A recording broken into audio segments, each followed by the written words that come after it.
Thank you for watching this product demo. Please refer to the Lansweeper API documentation for more information. Let's start with how to get the export-based URL for your Lansweeper template. To get the export-based URL, we need to make an API call to Lansweeper. For this, we are using Curl command line tool for making API calls. You can check whether a curl tool is installed on the system or not by executing this particular command in your system's terminal. As you can see here, I have the curl tool installed.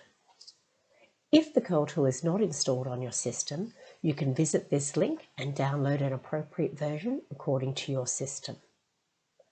Now let's move to getting the export-based URL for the template. First, we would need to initiate our export to get the export ID. So we would execute this particular command. Now note that you will need to provide an identity code for the authentication of the API call, and you'll need to provide a site ID along with it. Copy all the commands into the text editor and replace the values with the appropriate identity code and site ID. Now our command is ready to execute. As you can see, we have obtained a response.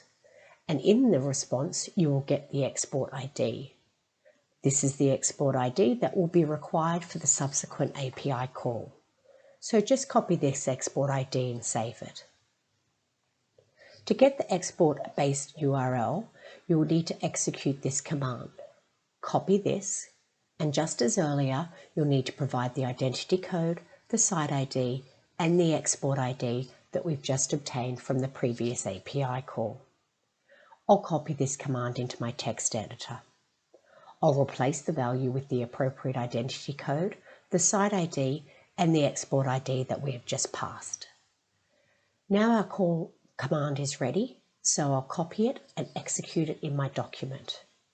We have obtained a response over here, and in the response, look for the URL key. The URL key would consist of the export URL. Thank you for watching.